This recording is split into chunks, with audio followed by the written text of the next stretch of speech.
parted ways with Manchester United today, and there's lots of reaction coming out from this, which we're definitely going to touch on. We've got Adam and Sam alongside me. I'm going to get their thoughts very, very shortly. But make sure you guys, more importantly, get involved in the comment section, smash a like on the video, and subscribe if you're new around these parts. We're going to start with the message that De Gea put out, which has obviously got all this reaction kind of going off on social media and stuff. So David De Gea said, I just wanted to send this farewell message to all Manchester United supporters. I'd like to express my unwavering gratitude and appreciation for the love from the last 12 years. We achieved a lot since my dear Sir Alex Ferguson brought me to this club. Right, okay. I took incredible pride every time I pulled on this shirt to lead the team, to represent this institution. The biggest club in the world was an honour only bestowed upon a few lucky footballers. It's been an unforgettable and successful period since I've come here. I didn't think from leaving Madrid as a young boy we would achieve what we did together. Now it's the right time to undertake a new challenge, to push myself again in new surroundings. Manchester will always be in my heart. Manchester has shaped me and will never leave me. We've seen it all, basically, is what it's kind of a little bit sad that. To be honest, reading that, I almost got like a little bit of a tear. And then equally at the same time, I felt like, do I press the Onana button now or do I just, no, maybe leave it? Not the right time. Just, what's your reaction to this, Adam? I'll go to you first on it. It's kind of bittersweet, isn't it? I think it was the right time to go. We need to kind of modernize, and it was a big factor last season in key moments that the keeper let us down. But for me, for 4 to 5 years, he was probably the best shot stopper on the planet. I don't think I've ever seen anyone better in my time watching football. I know people will say Neuer, whatever, but this guy, his reflexes were absolutely insane. But the issue now, going into the modern game, is a keeper has to be good with his feet, and he has lacked that. And we saw last season, I think you pointed out, Shivi and Sam were watching the FA Cup final, and in the opening 20 minutes, he were just complaining about and giving away the ball or putting it out of play. I think he lost count at that point. And I think that was the kind of final nail in the coffin then, especially the second Gundogan goal. And I think that's kind of forced Ten Hag's hand in a way. And then he watched the Champions League final, and it looks like now, I think Onana's on his way in. I think that's obviously he's been kept in the know in a way. He's waited to hear word like, oh, am I going to be first choice? And they said, don't sign with anyone yet. We don't know fully yet. So I think he's got the word that Inter have agreed probably a bid. So I think in the next week we're going to see Onana in, I was going to say a red shirt, but what is it? Green or yellow? Oh, God. Jesus. Yeah, actually, I don't know why. When you said the green one, then I thought of is it the third kit that looks like a humbug suite? I don't know. That's just popped into my head straight away. It's like the dark green in it or something. But yeah, of course, you're referencing the goalkeeper kit. Apparently, Damasio put out he was in Amsterdam speaking to Manchester United officials. He's like retweeted an Instagram post. So I think it's further along than most people think it's going to get announced very shortly. I don't think it gets announced over this weekend. I could be completely wrong. Monday, Tuesday, we'll probably get announced. But we'll touch on Onana and Henderson's situation towards the end a little bit. Just sticking with De Gea, Sam, we know we need a new keeper. This has been a talking point all season on Real Reds. I mean, you can literally pull up most shows and we're talking about, all the faults in his game. But it's right to go the right way in it rather than be disrespectful. There's been a lot of people pointing out that Ten Hag's like maybe being a little bit disrespectful by doing certain things and making a U-turn on his contract. How would you view that? And obviously, we have to keep this respectful around a club legend, right? Yeah, his first is it's like this is the last guy in the team, Phil Jones aside, who left his contract, had a Premier League's winners medal. So that's not to be sniffed at. Like, I know in recent years he's been mistakes and not been able to play out from the back, like Adam said. But the guy's won stuff with United, big trophies. Like, he's won stuff. So, like, give him his due, give him his respect. And he was Player of the Year. Like, was it 3 years in a row, 2 years in a row? I've got all his accolades. Yeah. I want to read out very shortly. So the guy at one point for us was integral to the team and a fantastic player. However, the game has moved on. Like it does with every couple of years that there's a shift in the way football is played, in the way players adapt to the game, etc. So, and back in the day, we were like when Fergie brought him in, we were panicking, weren't we? Like he was like shaky. He couldn't claim stuff. Like he dropped stuff, and we were like, oh my God. But because we were so used to Van der Sar for that period of time, just this solid thing, it was always thinking, I think we're going to have a similar thing when Onana comes in, the way he plays out with his feet and stuff like that. We're going to have a similar adjustment period where people are going to get on his back about it, but we'll get into that later. So I think he deserves the respect, and I think as a club servant, he's been fantastic. I wish it ended a better way. I wish it ended like his contract, and then we gave him his testimonial, and then we said we knew in his last game going in that it was going to be his last game, and we got to say goodbye. He could clap the fans, give a speech, and then he could ride off into the sunset and do what he did. Obviously, that's not happened, which is unfortunate. I think Ten Hag may have been not lied to, but like things might have been said to him that he believed, and then things had changed. So I think they may have said, look, yeah, you definitely get a goalkeeper, and we'll keep De Gea as your number two. And Ten Hag was like, okay, cool, because he was saying all these things beforehand, wasn't it? Oh no, I want him to stay, but I'm not going to guarantee him number one. This is what he was saying in public. He'd always backed him in public. And I think United, when they put that contract on the table that De Gea signed, I think they then went to Ten Hag and were like, by the way, if he signs this and we sign this, you don't get another goalkeeper. And Ten Hag was like, I need another goalkeeper, and made the decision to pull the contract back. Obviously, he'd and ahed about it. He'd not signed it for a long time. Like, we had it on the table and he took his time. So it wasn't like he was dying to stay here either. Like, he could have signed it at any point and it took him a while.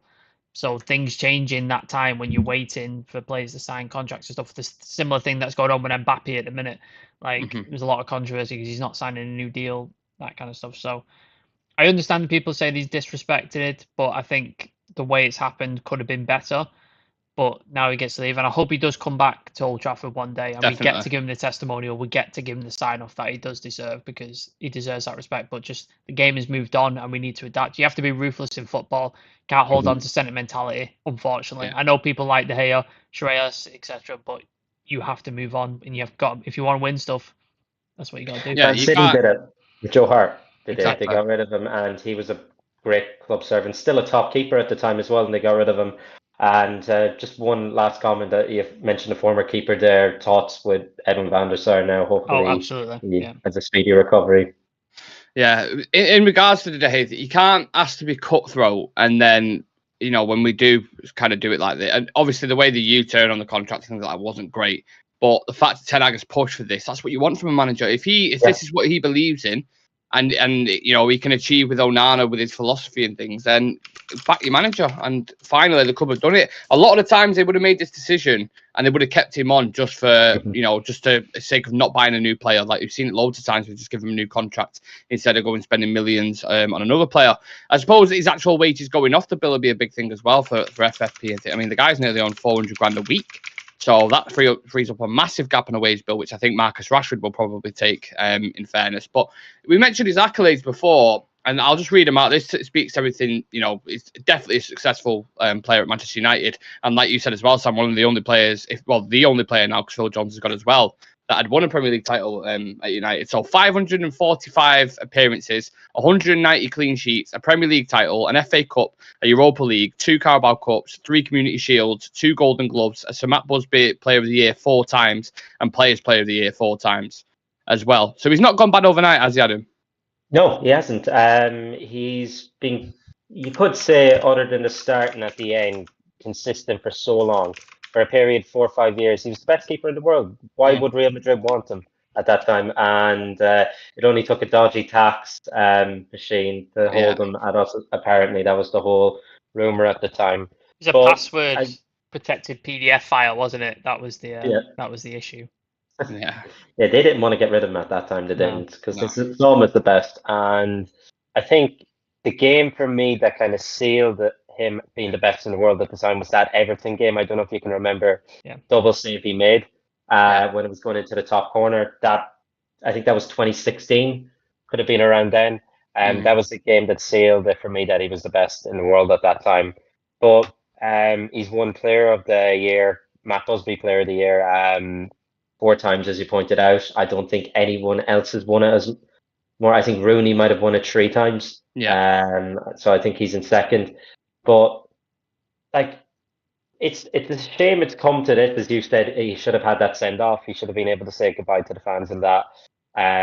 But football is a ruthless game, and previously we would have held on to these players like we would have, that didn't really fit into the system and they wouldn't have backed the manager. But it seems like you got to give football director and Richard Arnold a bit of credit in that sense, where they haven't gone down what previous regimes have done and held on to these players to let their contract run down and let them go, because they want to buy into the manager's ideas, which is the right idea, and that's what Man City have done with Pep Guardiola. If things didn't work out, they'd be ruthless, get rid of a player, get someone in who fits Pep's style and system.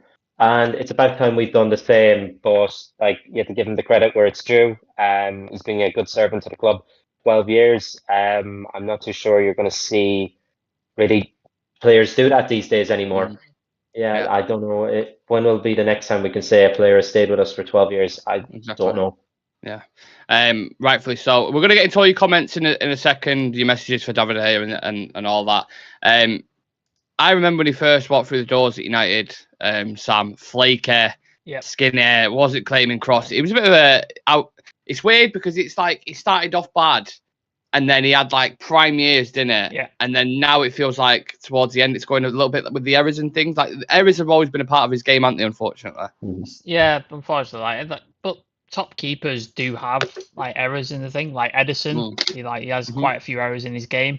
Lloris was very good for a long time, and then errors were always part of his game. He was always calamitous, and then the last couple of years he's just sort of into the ground, like form wise. So that was something with De Gea. You're always willing to sort of put up with like the sort of lacking aspects of his game because he'd pull off shot stopping that no other goalkeeper in the world could have done. Like some of the saves, like Adam mentioned the Everton game, the Arsenal game as well. I think he made a record amount of saves for a goalkeeper in a game, in the Arsenal game. Like he was unbelievable, and like Arsenal must have been thinking, what the fuck do we have to do to score past this guy? Like it was ridiculous.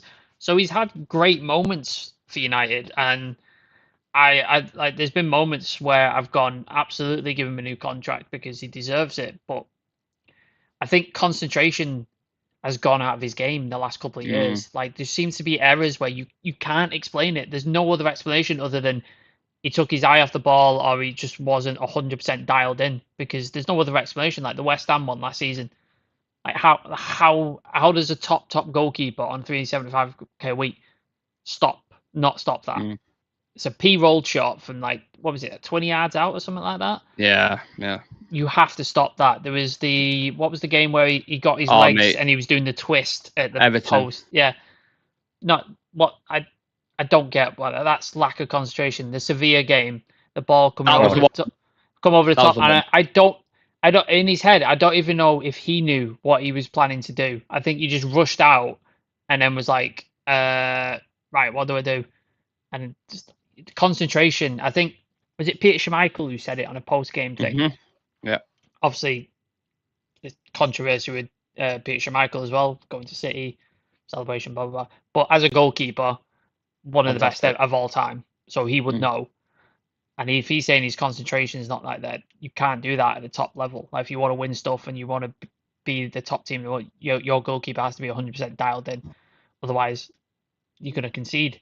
And I know he had the clean sheet last season, the clean sheet award, but that's mainly due to the defence in front of him. We had Lissandro, Varane, Shaw, Wan-Bissaka, like one of the best defences in the league.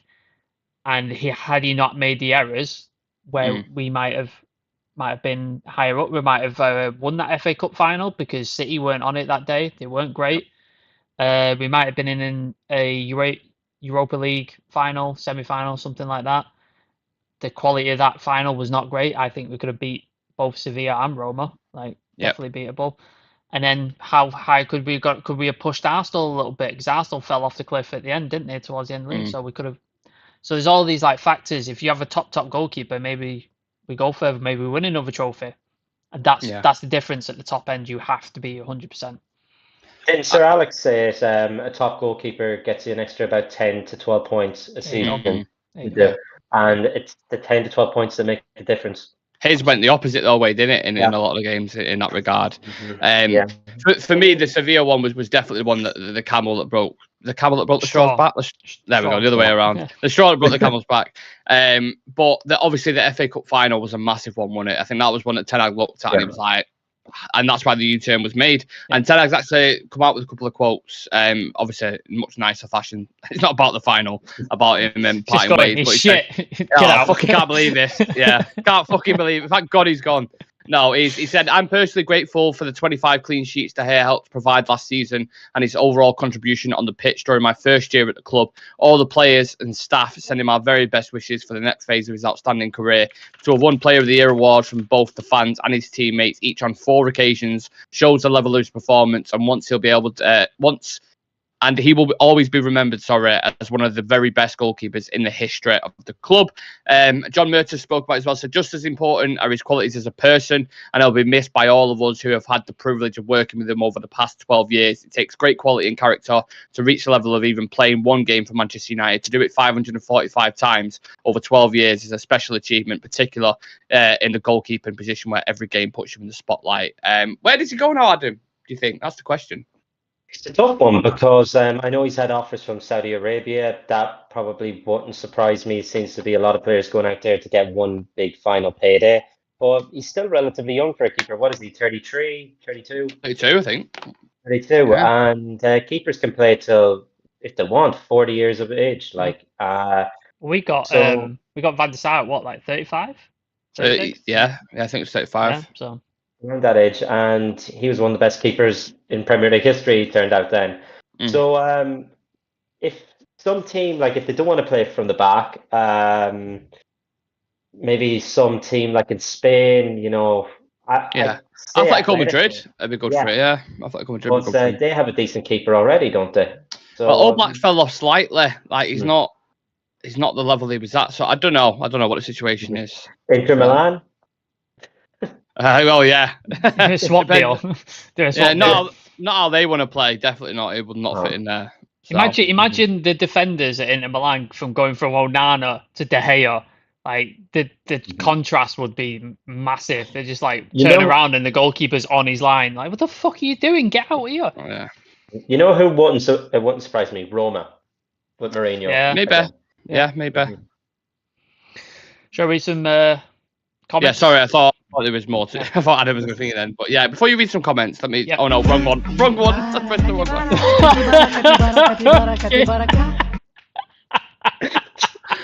I pressed the wrong one.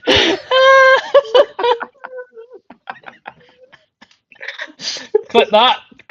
There you go. There's your clip for this show. Fucking hell. I meant to press this one. Jesus Christ. Never a dull day on this show, is it? Sorry, let's read out some comments. That's funny. That made me laugh. That. They should use pre-season friendly at Old Trafford on the 5th of August for his testimonial. I'd love to see that. That'd be nice. Shrinde, David De Gea should have stayed as second goalkeeper. I don't think he'd want to do that. I think I see a world of that. He has to play. No. Grey 100, many players have been the best in their position over the years, but there comes a time when they can't cut it anymore. As the game evolves, maybe be nicer about it, but football moves too fast to be sentimental. Absolutely. Yeah. Anonymous Mango, expect the Onana deal to be sealed by Wednesday at the latest. Yep. Brian Casey, the save from Matt's free kick against Chelsea was unreal. I remember that one. Sean, David De Gea's favourite band is Slipknot. One of my favourite bands also. Surely that counts for something. I mean, it has to, doesn't it, Sean? Absolutely. I went to a Slipknot gig in Manchester a few years ago, and I saw David De Gea in a box, at the top. I saw him at a gig. I was like, he's a fucking metalhead. Absolutely behind that. So, yeah. Let's have a look. TalkSport, Anonymous Mango, Man United expect to finalise Onana for 45 million next week. I mean, it's TalkSport. So TalkSport regurgitate everything that's been put out by a credible journalist already. That's all they do. Yeah. Full of shit. Shrinde, I'm not really sure how people felt when Schmeichel left, but today I felt really bad the way the Glazers and the board treated him. I think that Schmeichel, there's a bit of history on it. There's a bit of a falling out and stuff like that. So it's a little bit different. But Grey 100 off subject. I'm creating a planetary science YouTube channel, but need a good editor. Do you guys know anyone that can assist? I mean, I would, but I've got so much shit to do with this channel and my work. So I wish I could help you, Grey. But learn it, man. Like learn. Go on. The best skills you can do. Like learn to edit because it will open doors for you. So please do. Sounds interesting though. So Yeah, definitely we'll check that out. subscribe. I'll subscribe, man. Send me Yeah. the link when it goes up. I'll definitely Yeah, subscribe. if you've got what was I gonna say? If you want to pay someone, go on Fiverr and you get plenty of people on there. But yeah, I'd advise you to learn it yourself because you're going to need it anyway. So Anonymous Mango saying there's a Fabrizio new tweet. I've got it up. I've got Okay, it up cool. here. Keane never really got on with Schmeichel, the super light apps, yeah. And then Shrinde, still my favourite will always be Edwin van der Sar. Get well soon. Yeah, absolutely. Of course. I'll get behind that. I'm just checking I didn't miss any comments from our Rio Reds Ultras. No, we're all good. Okay, cool. Yeah, so whoever mentioned the Onana tweet before, that's exactly what we're discussing now, the kind of aftermath of this and what does it mean going forward. Romano just put a tweet out saying, next step for Andre Onana deal, new direct contact between Inter and Man United over the weekend, official bid next week to be accepted. Clubs hope to have documents ready around Wednesday, Thursday. Onana already agreed terms with Man United, matter of days, essentially, which basically tells you that he's going to join the club, which is fantastic news. I mean, just... look, we've been very respectful about that here, and again, I don't want to move on and just say, right, he's gone now. This is it now. But in essence, there's no time for sentimentality. We can't sit here all season and think, oh, he's gone now. You know, pre-season's in a week, like less than a week. Yeah. So it's the manager will have the exact same mindset. He'll be going into this pre-season and he'll be like, oh, Nana's coming in. Do you know what I mean? Like, we can start playing now how I envisioned when it first came in. And that was one thing that stuck with me. When Ten Hag came in, he said he didn't want to make any rash decisions. He said, I'm going to assess it over the season and then I'll make my decisions. And that's certainly what he's done now. Like, you've seen the goalkeeper was a priority. The striker's going to be brought in, Rasmus Hojlund, it's looking like. And then Mason Mount, you can see the kind of build there from playing out from the back, Lissandro to Mount on the half turn, Mount to Bruno Fernandes, and then a killer striker like Rasmus, who's great on the transition and running in behind. I can see the picture in my head. So it's nice to see that. We've also got Dean Henderson as well, Sam, who's probably going to be going for around £30 million. Do you expect these things to kind of pick up pace now after this? Absolutely. I think once Onana's 100%, here we go, exclusive, all that's done. I think then Dean Henderson, apparently he's going to Forest, but the move's on hold until we get a goalkeeper in. So once Onana's confirmed, they'll let Henderson go. He'll go to Forest, and then hopefully that gives us a bit of money. Maybe if we go use part of it to go sign this Zion Suzuki, who we've been looking at apparently in the Japanese league.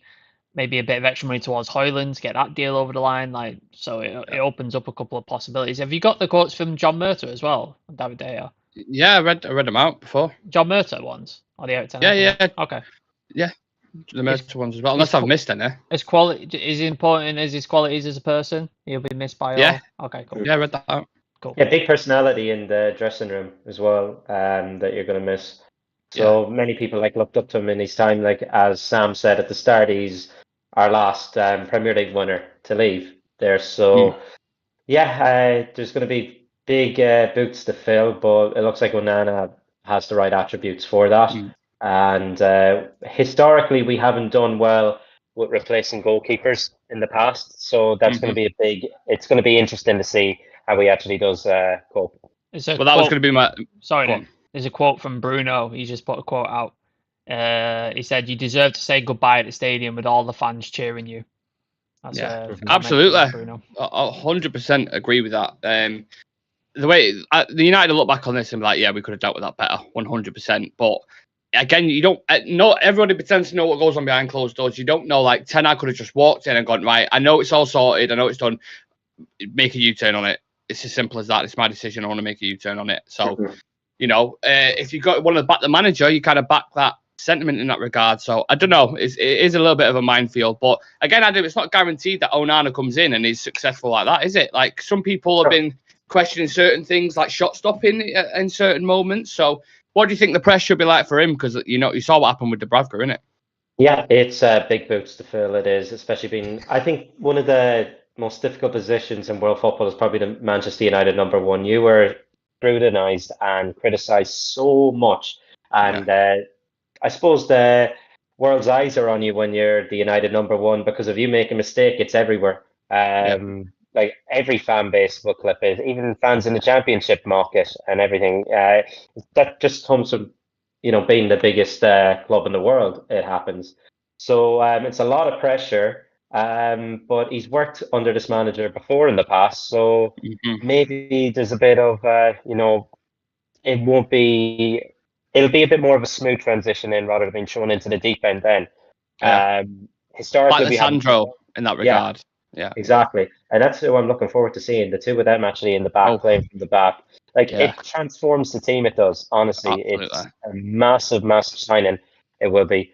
But, like, I've seen the likes. How many keepers did we go through to get Edwin van der Sar after Schmeichel? You had Oh, God. Bartes, you had So many. Roy Bosnich. Carroll. Bosnich. Lindegaard, fucking Kushak, I remember as well. Like, there were so many keepers who you just looked at and you was like, fucking hell, what are they doing at Manchester United? Yeah. Ben Foster as well. Yeah. Adam's favourite goalkeeper. I had him on the back of my jersey 2010, just for Yeah. the Capital One Cup, I think it was at the time. Yeah, we had a host of goalkeepers that was, to say, not at par with it. Big shoes to fill. Yeah, for sure. Any worries about Onana on your part, Sam, quickly before we wrap the show up? I'm just going to worry for us lot going to Old Trafford and having to sort of watch him play out from the back and go up to the halfway line like he does for Inter. People are going to be having heart attacks and panicking. Yes. Like, it's going to take. We're not used to this. Yeah, it's going to take like 3 or 4 months like to get used to the fucking thing because you just go, just get rid of it, just fucking like get it up the pitch. Like, it's going to be mental. So yeah, that's going to take some getting used to. I want to say as well, with a keeper like that who's so good with his feet and comes out from the back, comes off his line, like he's able to play anything. He is going to lose the ball occasionally. Like, if you play like that, you are going to lose the ball occasionally. And I just don't want fans to get on his back and like, oh, he's just losing the ball because it's just like, that is the risk you play when you have a goalkeeper like that. You play with a high line, he's able to come out and sweep and stuff. He is going to lose the ball. Edison does it. Alisson does it. Like, everybody does it. So high risk, high reward. Yeah, exactly. So if you look at, there was a guy, I wish I remembered his name because I'd love to shout him out. But he was showing on a tactics board like how it changes the dynamic of United. So if like De Gea just pretty much is on the 6-yard box and just doesn't move, which means Varane and Lissandro have to drop deeper, which means there's a bigger gap, which means Casemiro has to drop deeper, and everybody has to drop back a bit further, which isolates the attack. But because with Onana, he moves up, so his like control position is on the edge of the D. That's where he normally sort of plays, which means Lissandro and Varane can go up. We've already got overlapping fullbacks, so they get pushed further up. Casemiro will play as a single pivot round about the centre circle, and then you're going to have 2 8s in, I assume, Mount and Bruno, sometimes Eriksen, who play high up, and then you got your 3 forward line as well, which means everything's further up the pitch, which means more chances, more goals.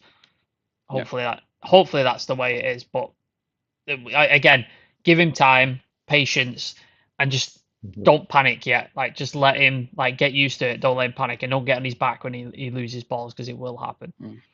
That's why I mentioned the profile sign, like someone like a Mason Mount. That's why I've always suggested the press similar to kind of Liverpool style, because they do a similar thing where they press right high up the pitch. But because everybody's compact, you've got to keep her up an extra like few yards. The team's not disorganized, and there's not kind of gaps that you can exploit and stuff. But yeah, you have to go about it a certain tactical way with discipline. But I'm excited. I'm excited for this new United, what it's going to look like. I mean, we said pre-season's 4 days away, I think, first game against Leeds. Is it? Oslo? Yeah. At 4 o'clock, right? Yeah. Well, yeah, we'll do. We're going to be doing a watch along for that. Don't worry. Yes, watch along. Forgot what they're fucking like. Literally, I've done one in so long. It feels like it anyway. So I'm really excited for that. Hopefully, it's not like Adam's pre-season watch along. No, I'm just happy to watch football again. To be honest, I just want to see some form of football. You won't be if it was like that Rayo Vallecano game. I was watching, going, "Oh my god." There was more entertainment off the pitch with Ronaldo like leaving the ground than there was on the pitch. yeah, turning into a fucking Coronation Street, wasn't it? At Manchester United. Never a dull day, and it's never a dull day on this channel. So make sure you leave a like on the video for David De Gea. Subscribe to the channel if you're new around these parts. Leave your thoughts with us as well, your best moments of David De Gea as well. And let's see what's in future for him. Let's see what's in future for Manchester United. Exciting times at the minute. Thank you to the lads for coming on. No problem. Always a pleasure. And have a lovely weekend, everyone. Goodbye, David. Legend of the club. Gracias, amigo. Gracias. Peace.